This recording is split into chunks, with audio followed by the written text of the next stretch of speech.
alguma cheia dessa aqui? A maior que teve no 26. Não chegou essa? Essa passou no 26 e ficou pra trás.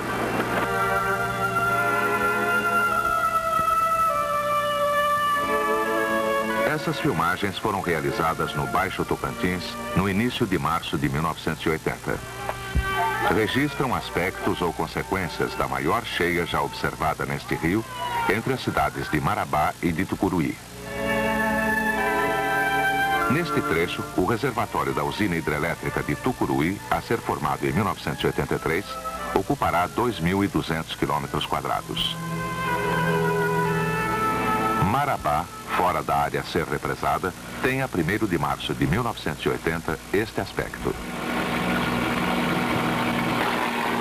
Não se trata de um bairro isolado, e sim do centro comercial, bancário e administrativo da cidade, com prédios, instalações e equipamentos urbanos antes considerados em nível seguro.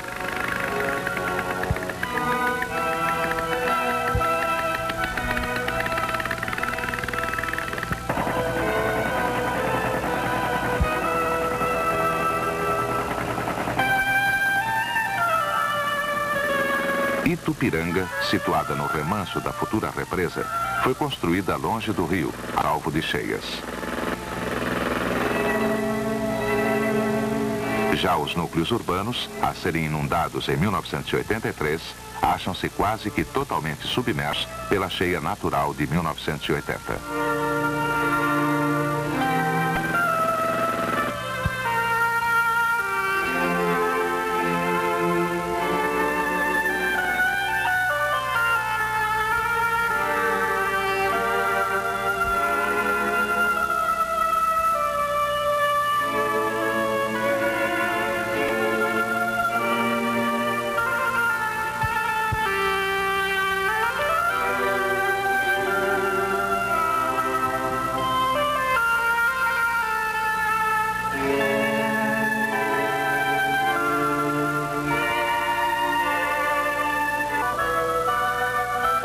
A construção da usina hidrelétrica de Tucuruí, 200 quilômetros a jusante de Marabá, não teve qualquer influência sobre a cheia, já que o rio não é represado.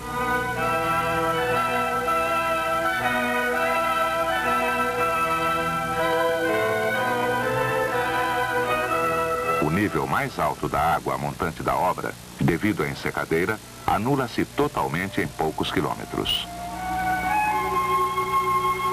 No local de construção, as águas de março assumem nesta cheia beleza aterrorizante.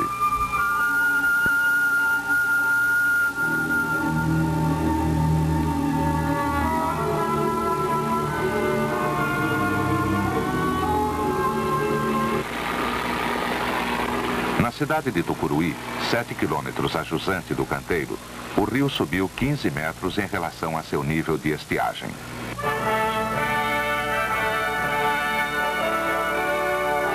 Esses caprichos do Tocantins não são inéditos, mas nesta cheia, o rio ultrapassou bastante as cotas mais altas já registradas ao longo do seu curso.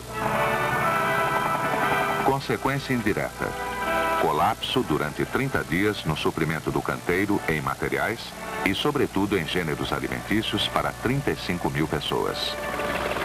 Causa: interrupção do Traz-Estradas de acesso a Tucuruí e da rodovia Belém-Brasília, em estreito, na travessia do Tocantins. O rio Tocantins nasce no Planalto Central. Recebe, perto de Marabá, a contribuição do rio Araguaia. Num curso total de 2.500 quilômetros, deságua na Baía de Marajó, próximo à cidade de Belém.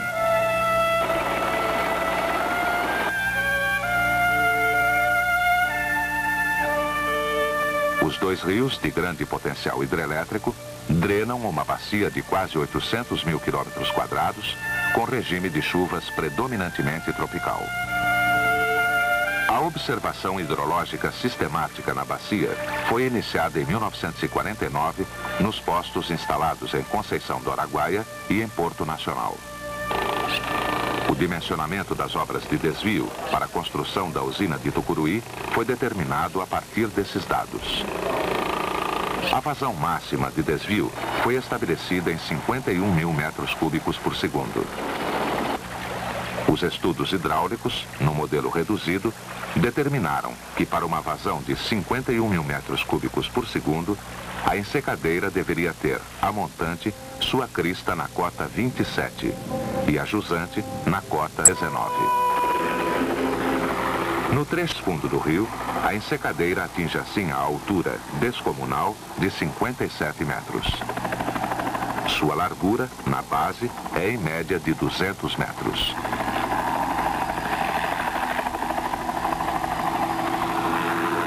O contorno total é de perto de 9 quilômetros.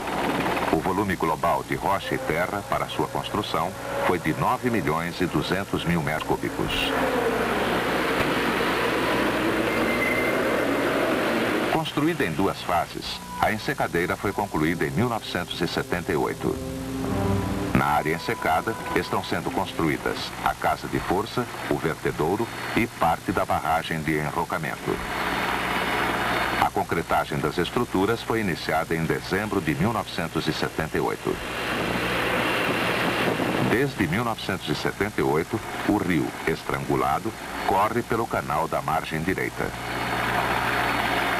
Os estudos hidráulicos determinaram ainda a construção de um muro defletor, em concreto, na extremidade do trecho de montante da ensecadeira, entrada do canal de desvio.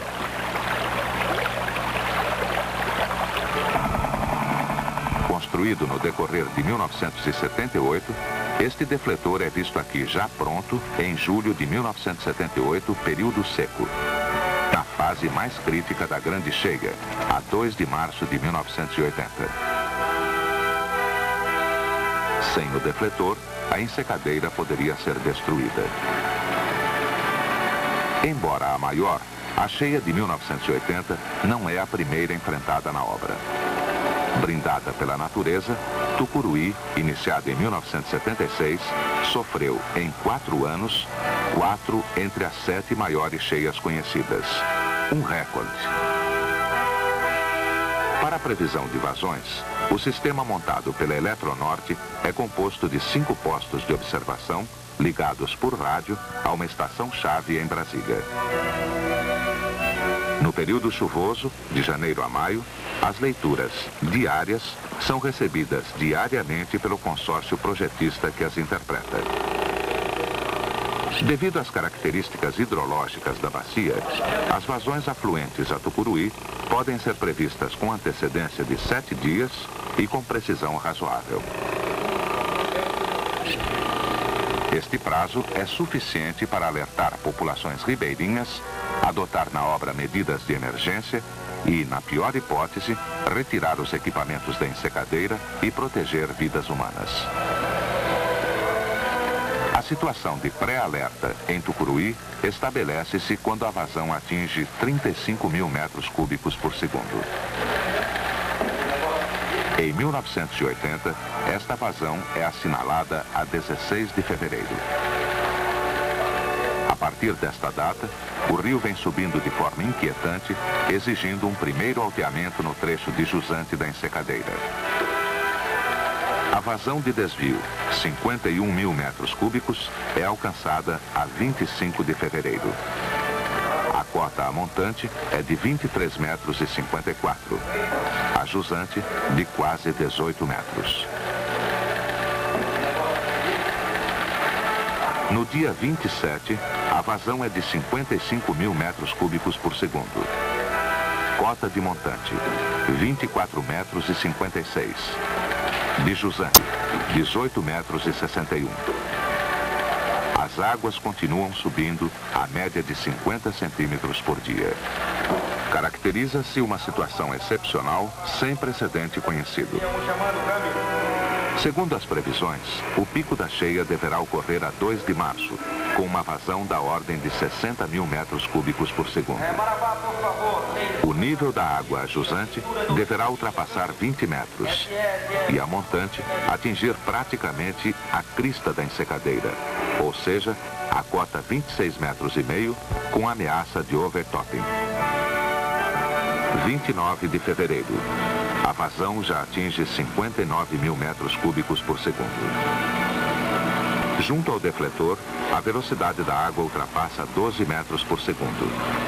O desnível de montante para jusante é de 7 metros.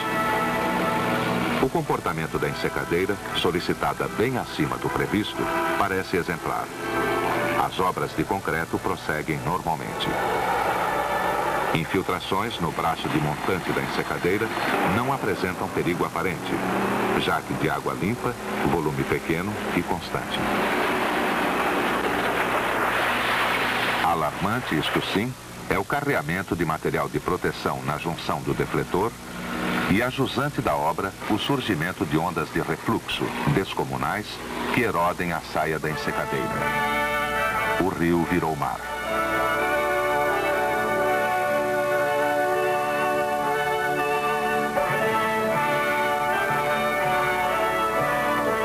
Providências adotadas a partir de 25 de fevereiro. Reforço na junção do defletor com o lançamento de enormes pedras. Novo alteamento da ensecadeira a ser completado em 3 dias. O trecho de jusante será elevado até 22 metros e reforçado o enrocamento. O trecho de montante de 27 para 30 metros com aumento correspondente do muro defletor. Providência complementar. Alteamento em 3 metros do espigão existente a jusante, em prolongamento do trecho lateral da ensecadeira. Outra providência, felizmente desnecessária, seria a abertura controlada da ensecadeira por jusante, caso surgissem infiltrações incontroláveis ou ameaça iminente de overtopping. Neste caso, o enchimento controlado, risco menor, evitaria sua destruição total. Mobilizando todos os equipamentos pesados disponíveis no canteiro, o alteamento total da ensecadeira será concluído em 3 dias, a 2 de março, véspera do pico efetivo da cheia.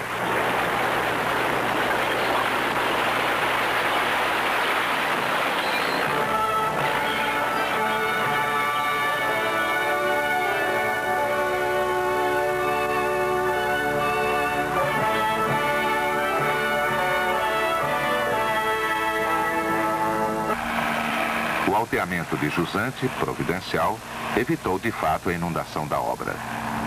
O de montante foi uma precaução necessária, embora o nível da água não tenha ultrapassado a cota prevista de 26,5 metros. Motivos da precaução. Possibilidade de um recrudescimento inesperado da cheia, o famoso repiquete, comum em março. Ocorrência de grandes precipitações localizadas a montante da barragem, numa área de 150 mil quilômetros quadrados, fora de controle dos postos equipados com rádio.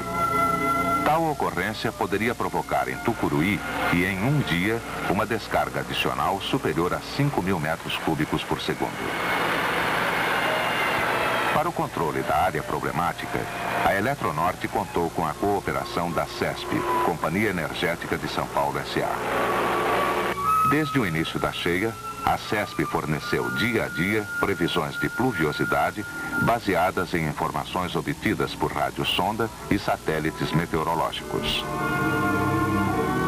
A 3 de março, no pico efetivo da grande enchente, a obra já está preparada para suportar, sem riscos aparentes, uma vazão de até 70 mil metros cúbicos por segundo.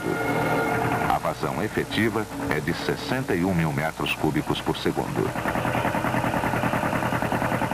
Neste mesmo dia, o lançamento de concreto ultrapassa pela primeira vez 3.500 metros cúbicos, superando todos os marcos anteriores. O êxito alcançado na luta contra o rio demonstrou o rigor dos estudos, a qualidade das obras civis, a capacidade técnica de executar em emergência medidas adequadas. Um revés, ou seja, transbordamento ou enchimento forçado da ensecadeira, teria representado um atraso mínimo de 6 meses no cronograma. Enormes prejuízos. Cheia do século? Talvez, já que neste rio, as águas de março podem muito bem aprontar coisa pior.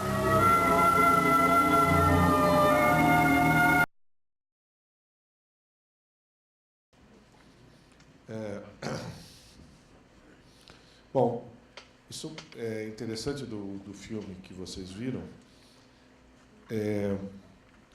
que é um exemplo típico de aplicação de previsão para mitigar impacto, no caso dessa hidrelétrica que estava em construção. Foi possível, durante a previsão, que com 7 dias de antecedência fosse possível fazer o levantamento, alteamento das ensecadeiras e, portanto, evitar atraso na obra. Então, esse é um exemplo típico no rio desse porte, com os recursos envolvidos, quanto que se reduziu de impacto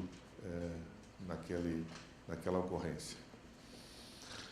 Depois eu vou mostrar mais algumas coisas com relação a esse assunto. Nós estávamos ontem falando das medidas estruturais de controle de inundação. Fizemos uma primeira passagem das alternativas e agora vamos falar sobre o dique especificamente. Um dique ele pode ser construído para proteger pessoas que vivem numa área urbana, pode ser construído para proteger áreas agrícolas, mas geralmente está relacionado à proteção de população. É usado com locais com pequena variação de nível, geralmente na planície dos rios. Proteção local contra inundação. Pode aumentar os níveis das áreas não protegidas e dentro do rio principal não protegido, porque ao você construir o dique, aquela água que antes iria para as planícies não vai. Então acrescenta tem um acréscimo de nível dentro do rio principal.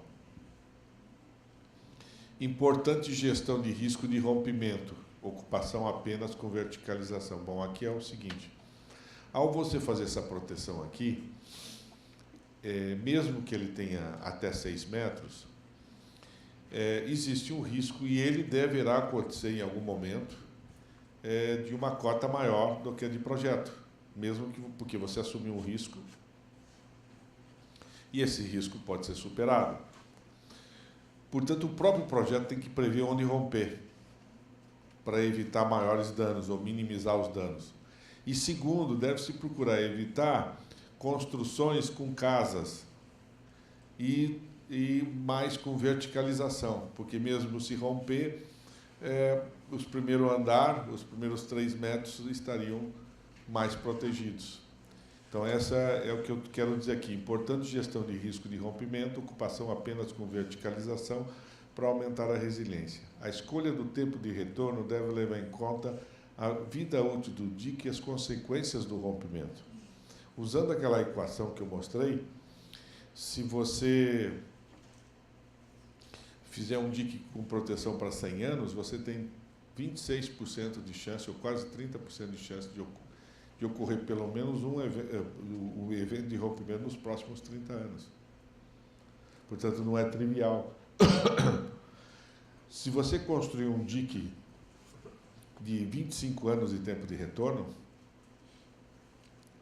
a chance dele ocorrer nos próximos 20 anos é mais de 80%. Você vai assumir um risco desse tipo?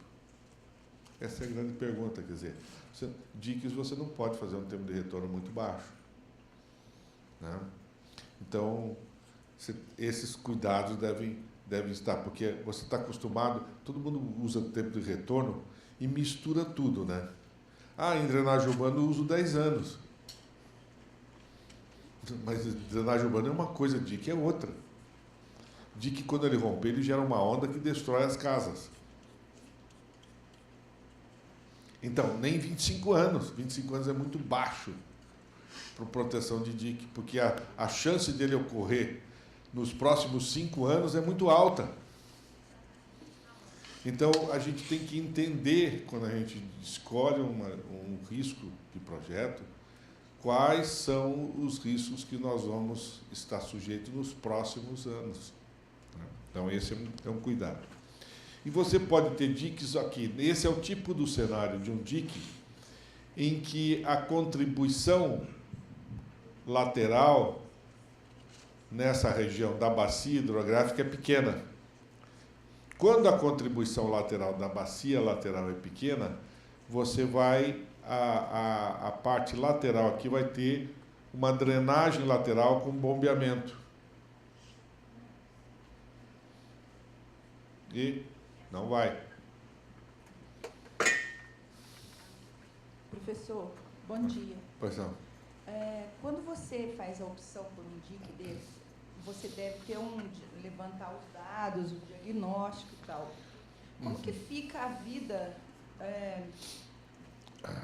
vida biótica mesmo, de tudo que fica ao redor do rio e que antes contava com essa água que entraria ali sazonalmente? Não, geralmente você não fica aqui do ladinho do rio, tá? Aqui está uma figura, não está tão... Você vai ter que ter uma largura, uma faixa aqui que você deixa entre o rio e o dique. Dificilmente, se você fizer aqui, ele vai cair, né? Então, você vai ter que deixar uma margem aqui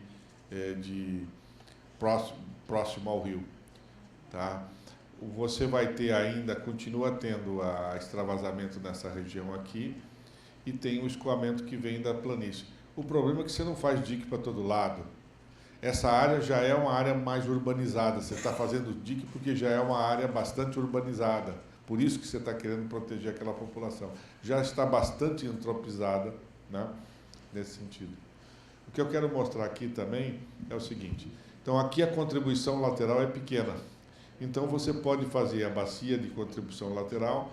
Geralmente, o ideal é que você faça um pequeno reservatório aqui para que o hidrograma seja amortecido e você bombeie. Então, o custo de uma bomba é muito alto. Quanto mais você amortecer aqui, menor é a tua potência da bomba. Hoje, uma bomba da ordem de 1 metro cúbico por segundo, ela custa R$1 milhão para cada metro cúbico por segundo, né? Então, não é trivial. Então, esse é o cenário de contribuição lateral, com uma bacia pequena.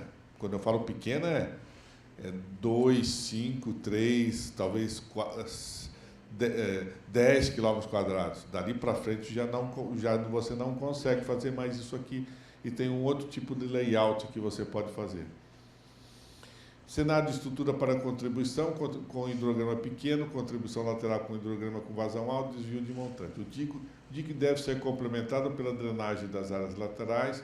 Bombeamento depende da magnitude das vazões da bacia lateral. É importante associar o bombeamento com um pequeno reservatório lateral. Nesse sentido aqui, você normalmente usa umas comportas stop-log, que ela escoa tudo por gravidade, até que o rio suba. Quando o rio sobe, ele automaticamente fecha a comporta. E aí começa o bombeamento. Quais as dificuldades? Nessa zona aqui é o lixo. Você for bombear, começa a trancar todas as grelhas por causa da quantidade de lixo. Então, o ideal é que você tenha um laguinho aqui e que você faça as grades na entrada de cada afluente e uma grade no final para diminuir o efeito. Porque nos lugares que eu vi, os bombeamentos funcionam em 60% a 50% da capacidade por causa do lixo. Aqui é o cenário quando o afluente é muito grande e você não vai conseguir fazer bombeamento dele porque seria caríssimo. O que você faz? Você vem vindo com o dique aqui, você sobe paralelo ao rio, até encontrar a cota correspondente à cota de proteção. E do outro lado você faz a mesma coisa. E para essas áreas laterais você faz bombeamento. Então, no layout de determinados lugares, quando você tem um grande afluente, você vai obrigado a fazer isso. O problema é se essa é uma zona muito plana e você tem aqui com esse dique muito longe. E isso aumenta muito o custo, né? Uma outra alternativa é que se esse afluente aqui sobe, você pode pegar ele na parte superior dele e fazer um conduto forçado direto para o rio e tirar toda a contribuição daquela parte da bacia e tratar como bacia menor o restante. Esse também é uma possibilidade. Por quê? Tudo é uma questão de pressão. Você vai poder entrar com conduto sob pressão só se a cota de aonde você retira é superior à cota que o rio poderá tender a chegar. E aí você... Porto Alegre tem alguns casos desse tipo, de bacias que a parte superior da bacia toda é drenada por conduto sob pressão, direto ao rio, e a parte inferior é bombeamento. O dique é prolongado pelo afluente até encontrar a cota da sua crista. As bacias internas devem ter seu escoamento bombeado com pequenos lagos. Esse sistema evita o bombeamento da vazão da contribuição lateral do rio inteiro, né? Esse é o caso que eu mencionei. Você tem uma bacia e essa cota aqui é a cota superior ao do rio. Então, o que você faz é um conduto direto sob pressão de toda a vazão que chega aqui, dimensionado para a sua vazão máxima. E essa parte inferior você bombeia ou trabalha de forma diferente. Ou seja, você diminui a vazão que vem passar por aqui e, portanto, você pode fazer gerenciamento dessa área. Diminui o risco daquela área, dessa vazão ter que passar por ali. Você joga direto para o sistema. Então, bacia drenada por conduto sob pressão, possui nível suficiente para entrar sob pressão no rio para as enchentes no rio. Bacia com contribuição por gravidade de bombeamento. Isso é o típico de uma bacia onde fica o aeroporto em Porto Alegre. Toda aquela região do aeroporto é muito baixa e a cabeceira do rio é toda bombeada direto para o rio. E a região do aeroporto é uma região que a água sai por bombeamento. A bacia é identificável pelo nível que permite contribuir para o rio em condições sob pressão. Isso depende da topografia e da cota máxima de cheia do rio. Reduz a área de contribuição e permite melhor gestão da bacia contribuinte. Tá? No caso de reservatórios, esses são os cenários de diques. O dique, lembrando vocês, ele não é viável para grandes desníveis. Eu me lembro que uma certa vez chegou um prefeito que tinha recém-eleito numa cidade do Rio Grande do Sul e ele tinha prometido que iria fazer obras para o controle de enchentes na cidade. A cidade dele ficava ao lado do rio com uma bacia de 30 mil quilômetros quadrados. O desnível era muito grande. Não dava para fazer nenhum tipo de obra. Por quê? Porque não há dinheiro para controlar uma bacia de 30 mil quilômetros quadrados. Vai fazer o quê? Uma barragem? Com o volume de vazão que tem, é a mesma local que varia 18 metros num dia o nível. Você não faz dique de 18 metros. O máximo que você poderia fazer é pegar a parte superior dos últimos 6 metros e fazer um dique na parte superior, mas tudo com muito cuidado. Então, não era viável. Bom, aí ele não se contentou, contratou alguns projetos de diques que foram todos destruídos ao longo do tempo. Então, enchentes, você pode chegar a casos que não tem opção de medida estrutural, dependendo do cenário do rio que você está, das condições que você está. É evidente que se você está numa planície, o dique é viável, mas não estando na planície, o dique não vai ser viável. Mesmo você trabalhar a parte superior, existe muito risco sobre essa área, né? O reservatório também. O reservatório, imagine você querer, que nem passou ali, você acha que um reservatório controlaria a cheia do rio Tocantins? Com vazões de 60 mil metros cúbicos por segundo, né? Se você tivesse numa cheia uma vazão média de 20 mil metros cúbicos por segundo, multiplica por 3.600 e por vários dias para ver quanto vai dar de volume, dá trilhões de metros cúbicos. Nenhum reservatório seria possível ser construído. Então, bacias grandes, esquece reservatório. Você pode usar alguma coisa para diminuir um pouquinho a cheia. Bacias médias, pode ser que você reduza um pouco. Ele é viável para pequenas áreas urbanas, onde você faz detenções e amortece. Aí sim, porque o hidrograma dentro de uma bacia pequena urbana, ele é pontiagudo, ele é estreito. Então, qualquer volume que você conseguir, você abaixa muito o pico. Mas em bacias médias e grandes, esquece. Reservatório é um problema do que uma solução. Aqui, o reservatório, o que ele faz? Ele acumula água e reduz a vazão máxima distribuindo no tempo, que é isso aqui. Se você tem esse pico de vazão, você quer baixar para esse pico de vazão, né? Você usa um volume correspondente a essa área achurada para poder fazer que a vazão seja amortecida para cá. Esse volume pode estar aqui colocado dessa forma no reservatório. Mas, se esse hidrograma aqui tem volumes muito grandes, inviabiliza, como eu falei, em bacias muito grandes. Para ter efeito, é necessário que o volume inicial acumulado de água seja pequeno. O volume do reservatório está diretamente ligado ao volume do hidrograma. Os reservatórios podem ter influência quando o volume disponível é suficiente para influenciar o hidrograma. Isto ocorre para bacias pequenas e médias. Por exemplo, vejam esse cenário aqui.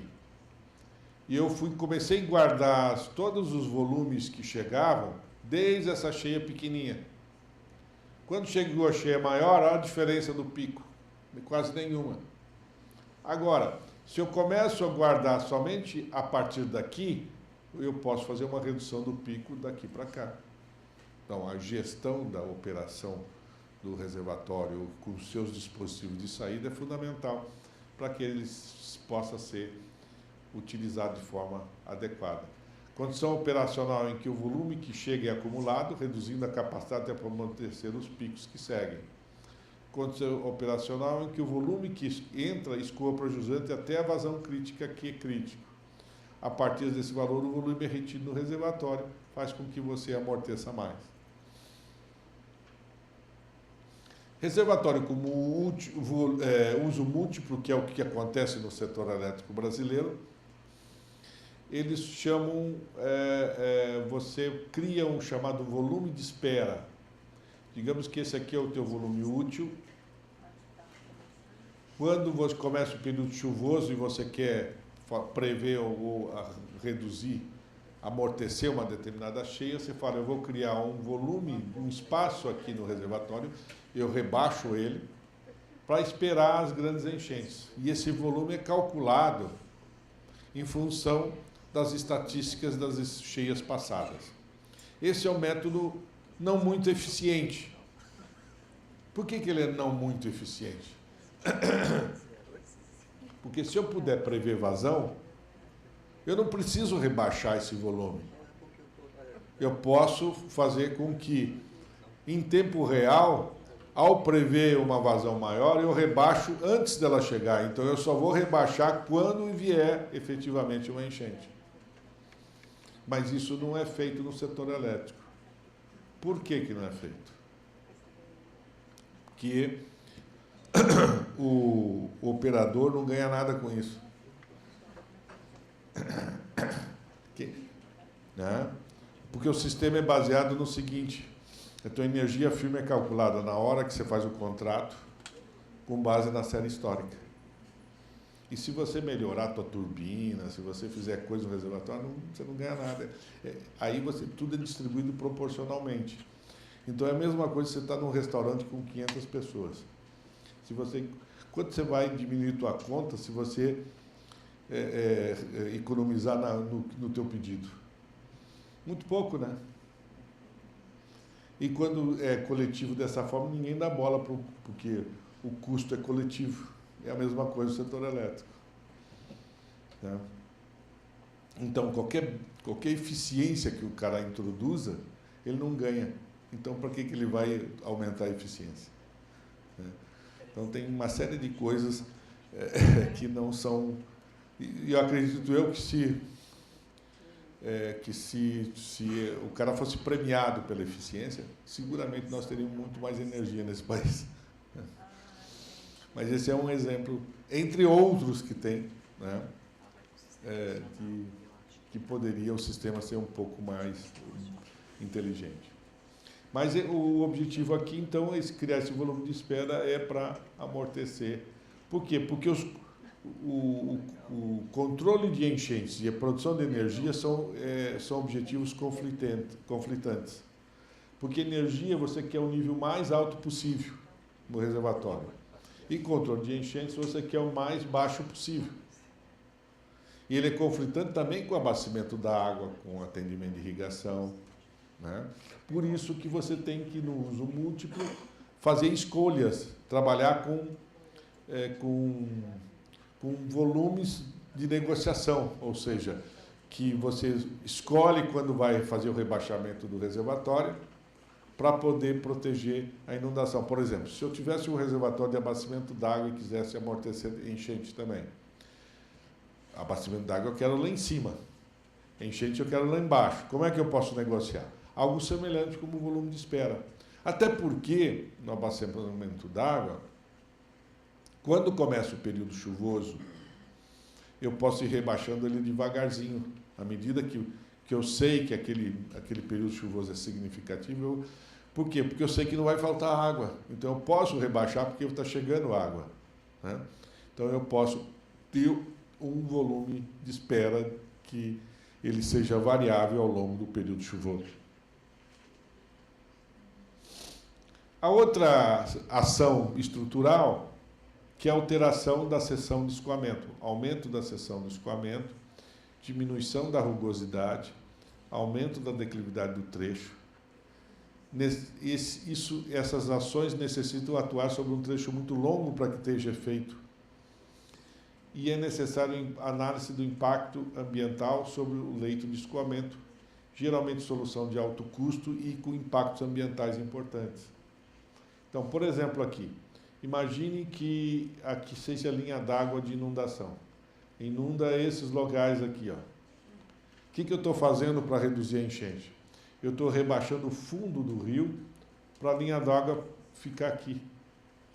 Só que, ao invés de atuar só sobre esses lugares aqui, eu estou atuando sobre todo o rio. Muito mais caro. Aqui, outro tipo de solução, eu posso atuar sobre uma parte do leito. Então, essa parte de inundação aqui é evitada pelo rebaixamento do fundo do rio, por uma ampliação de seção ou algo dessa natureza, ou redução de rugosidade do leito. Então, vocês vejam, quando nós falamos de medidas estruturais, nós estamos falando de custos razoavelmente altos. Por exemplo, agora em Santa Catarina, o estudo da JAICA fez uma série de estudos de alternativa de barragens para controle de enchentes. E uma delas é um túnel em Blumenau, que está avaliado em 600 milhões de reais, para baixar 1 metro a cota de inundação. Então, aí a pergunta é o seguinte...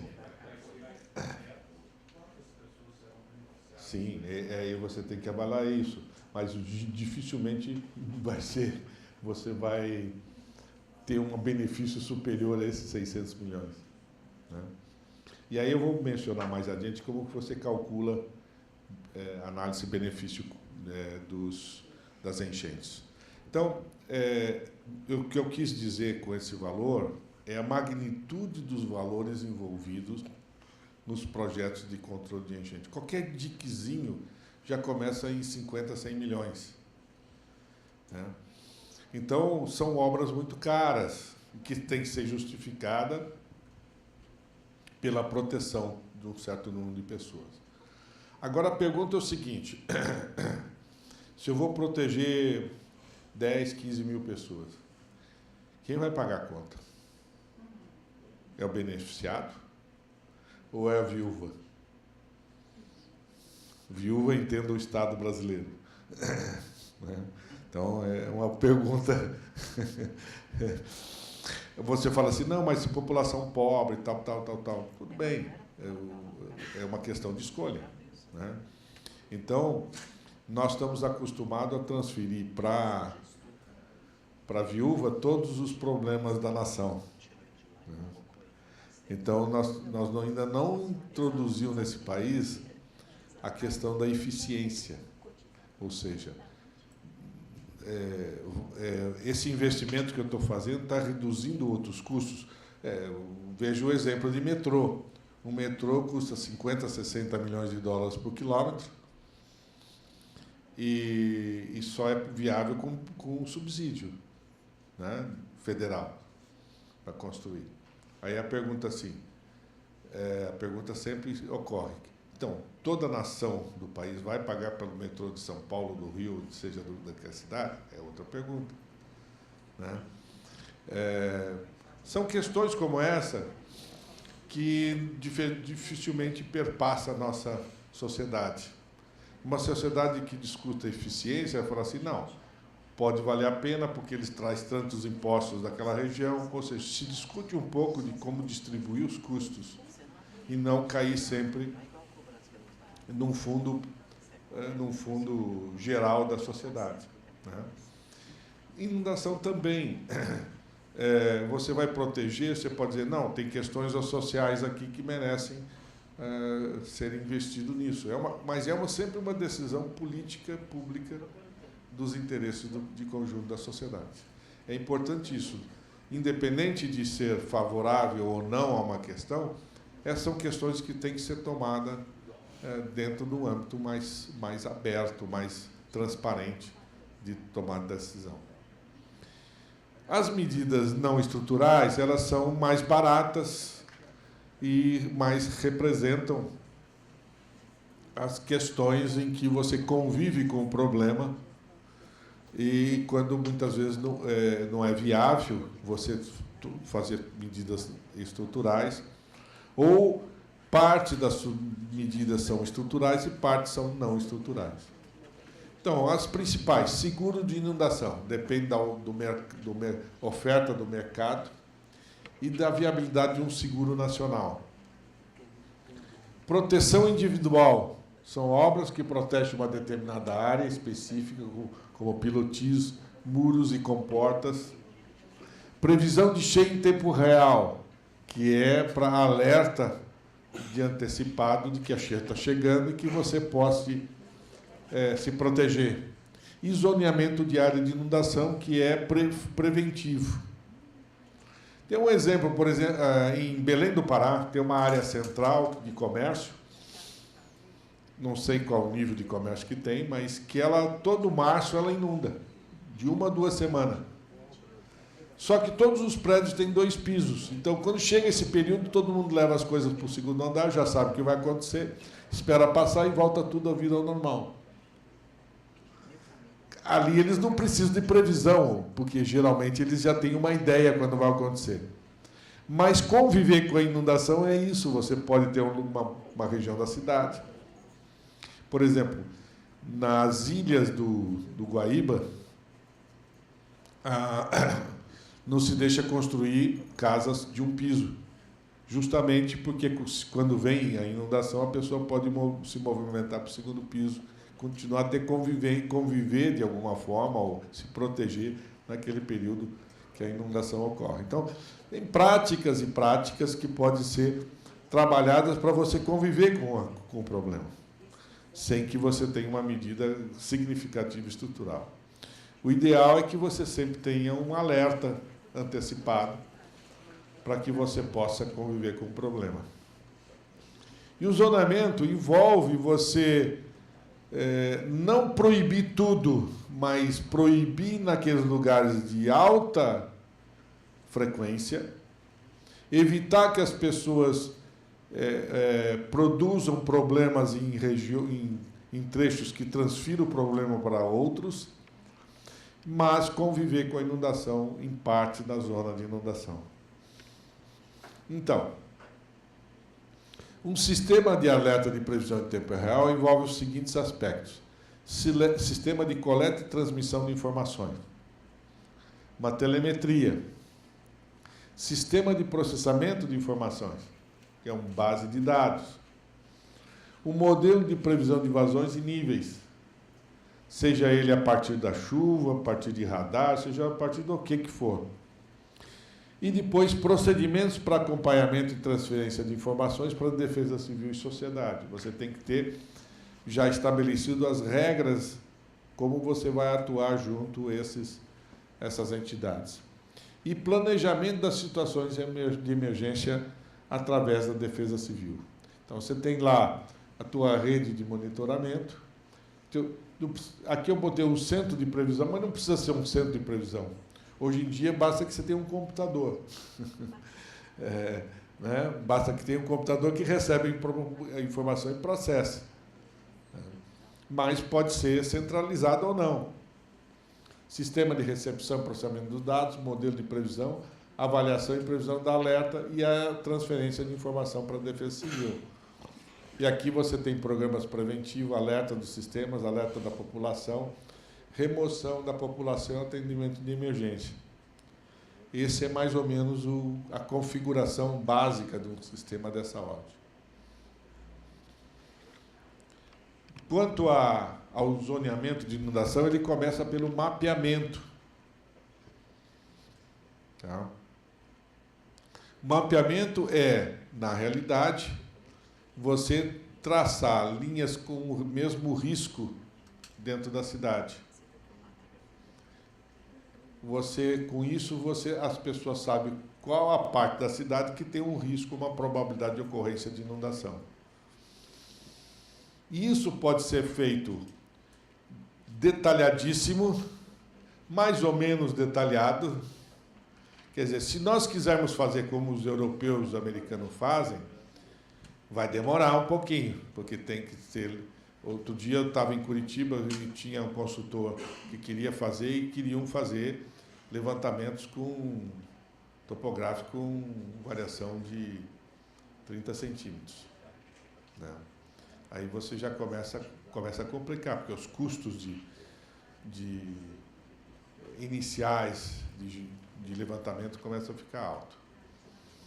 Nós fizemos mapas de inundação na bacia do Rio Uruguai, na década de 80, e na bacia do Itajaí também no final da década de 80. E a questão era o seguinte: a pessoa do Estado chegou para nós e falou: deu inundação lá no Rio Uruguai, o que nós podemos fazer? Eu falei: olha, a gente pode fazer mapa de inundação para fazer zoneamento. Eu falei: como que a gente pode fazer? Bom, nós temos muito pouco dinheiro, não podemos levantar nada. Eu falei para ele: bom, nós vamos então ver quais as cidades que têm topografia e que têm o zero da régua na mesma topografia da cidade. Tendo isso, nós já podemos ter uma estimativa.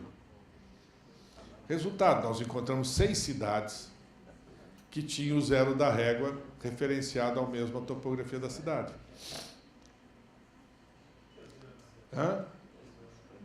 O zero da régua é onde ela começa.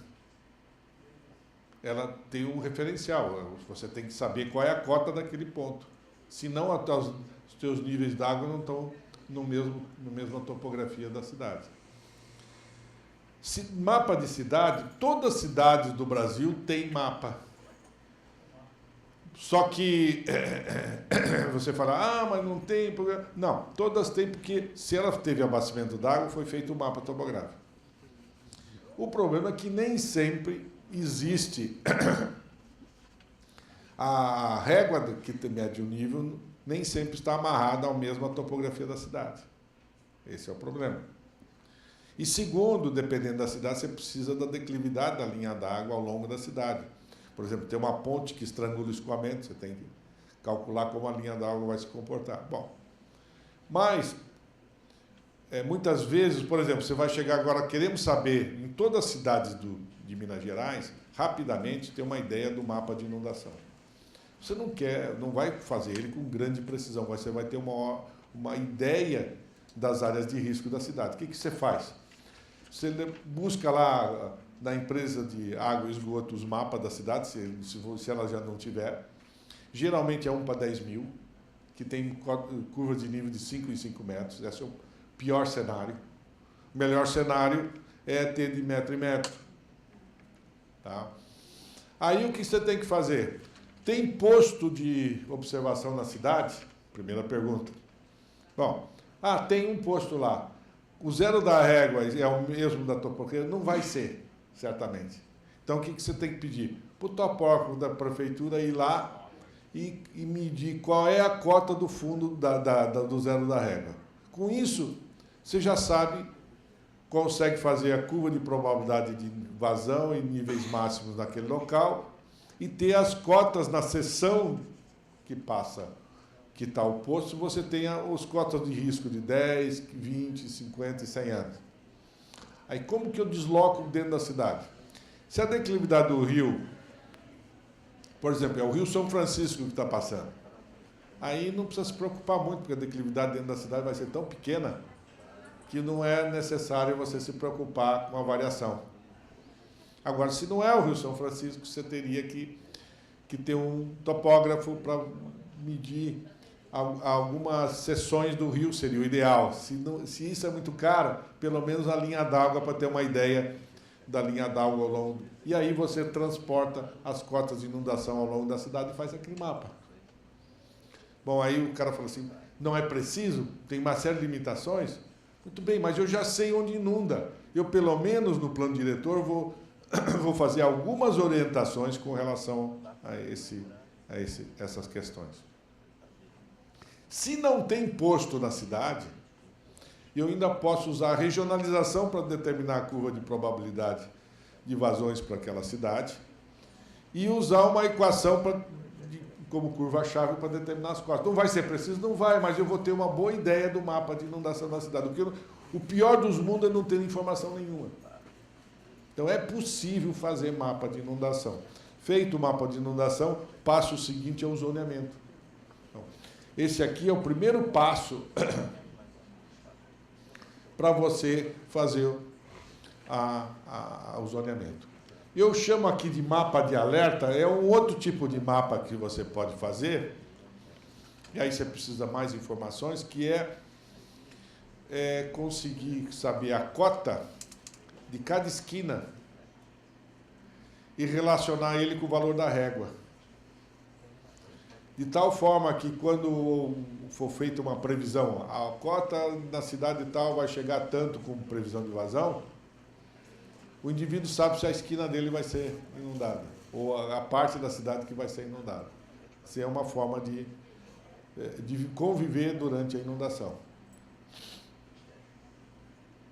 Como é que é feito, então? Aquilo que eu acabei de descrever. Eu tenho aqui o zero da régua, e eu amarro ele na mesma topografia da cidade, portanto, eu vou poder determinar a curva de probabilidade de vazões e depois a cota de inundação para cada tempo de retorno. Entro aqui e determino a cota de inundação. Vou aqui na seção de escoamento, digamos que é essa, ploto os tempos de retorno aqui. E depois, para montante e para jusante, se eu tiver medição de desnível de linha d'água, que é isso aqui, eu vou transportando, aumentando essa cota em função da declividade da linha d'água. Isso é uma forma simplista. O ideal é que você calcule o remanso para cada vazão e calcule o desnível para cada vazão de cada tempo de retorno. Esse é o mais preciso. E, portanto, você determina. Por quê? Vai acontecer que vai ter uma ponte no meio da cidade.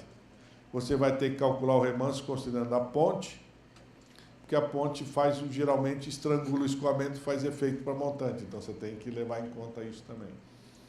E, com isso, você vai fazendo as linhas de inundação da cidade. Com isso, você fez o quê? Você avaliou o risco das áreas da cidade à inundação. Digamos o seguinte, na hora que você faz o zoneamento e define áreas de risco, você pode, os próprios meios de financiamento da cidade, como os bancos, dificilmente vão querer financiar em área de risco. Então, aí você pode ter uma forma também de controlar, pelo menos da forma do financiamento, as áreas de impacto. Isso aqui, por exemplo, em Blumenau, aqui vocês têm que primeira corzinha, essa mais clara aqui é 5 anos, depois você tem 10 anos e depois você tem 40 anos. Então, você pode ter zonas assim da cidade que a inundação vai longe aqui, lateralmente. Então, é uma zona propícia para você fazer mais parques e outras funções que não se prejudicam com a inundação. Você tem zonas paralelas ao rio como essa, e zonas onde ele está mais alto e que não tem inundação. Então, essas zonas aqui você vai dar um uso apropriado para ela. Se já tem ocupado, bom, você vai analisar como que você vai criar incentivos para que aquela área seja gradualmente sendo modificada o seu uso.